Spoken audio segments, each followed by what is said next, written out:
آج کی بچیوں کا حال بھی بڑا عجیب ہے، چہرے پہ اسکارف لگانا یہ فیشن بن چکا ہے، برقع فیشن بن چکا ہے۔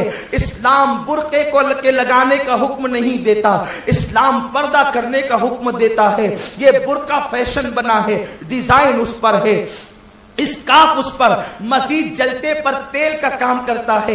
ممکن ہے میری فکر سے کوئی اتفاق نہ کرے، لیکن یہ میری فکر نہیں، یہ حجت الاسلام امام غزالی کی فکر ہے۔ امام غزالی نے اپنی صدی میں فتویٰ دیا تھا کہ جس برقعے پر ڈیزائن بنی ہو ایسا برقع پہننا حرام ہے، اس لیے کہ وہ برقع مردوں کو اپنی طرف متوجہ کرتا ہے، مردوں کا دل لبھاتا ہے۔ تو جو برقع مردوں کو دعوت نظارہ دے ایسا برقع عورتوں کے لیے جائز نہیں۔ کل تک کے برقعوں کا حال یہ تھا، اتنا سیمپل اور سادہ ہوتا تھا کہ پہن کر گزرنے والی کے بارے میں پتہ نہیں چلتا تھا کہ یہ موٹی ہے یا دبلی ہے، اور یہ جو ہے وہ جوان ہے یا بوڑھی ہے۔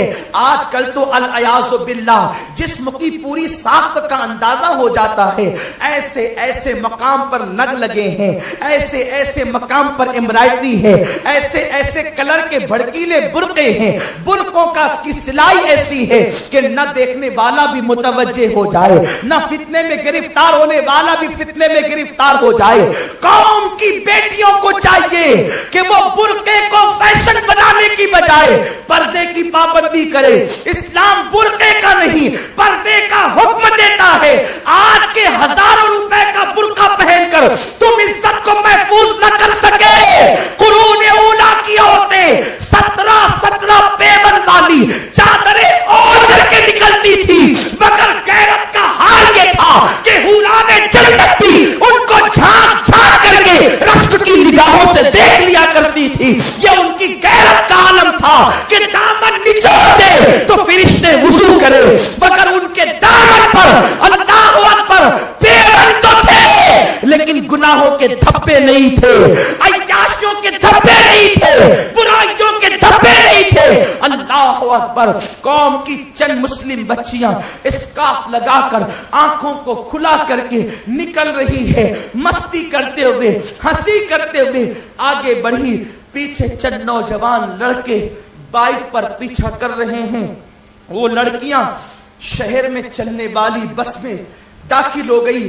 لڑکوں نے مستی کے مارے اپنی بائک کو اسے اسٹاپ پر لگا دیا اور وہ بھی بس میں چل پڑے، اور بس کھچا کھچ بھری ہوئی تھی، اور لڑکوں نے جو ہے وہ بھری ہوئی بس کا فائدہ اٹھاتے ہوئے لڑکیوں پہ ہاتھ ڈالنا شروع کیا۔ بس کھچا کھچ تھی، جس کو جہاں پڑا اس نے وہاں ہاتھ ڈال کر بدتمیزی کرنا شروع کر دیا۔ لوگ کہتے ہیں کون دیکھ رہا ہے؟ کوئی دیکھے نہ دیکھے، تیرا اللہ تجھے دیکھ رہا ہے۔ اللہ اکبر۔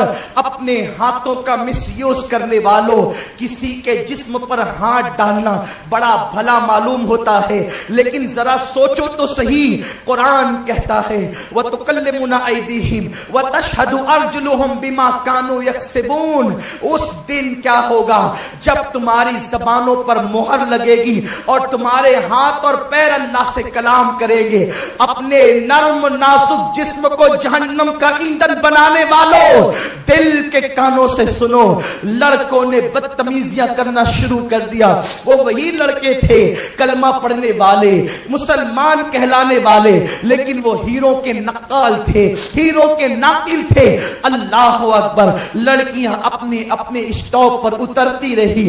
ان میں سے جب بچیاں آخری اسٹاپ پر بھی اتر گئی، بس خالی ہوئی، لڑکے پھر کسی بس سے واپس ہوئے، اپنی بائک لے کر اپنے اپنے گھروں کو بڑی خوشی کے ساتھ لوٹ رہے تھے۔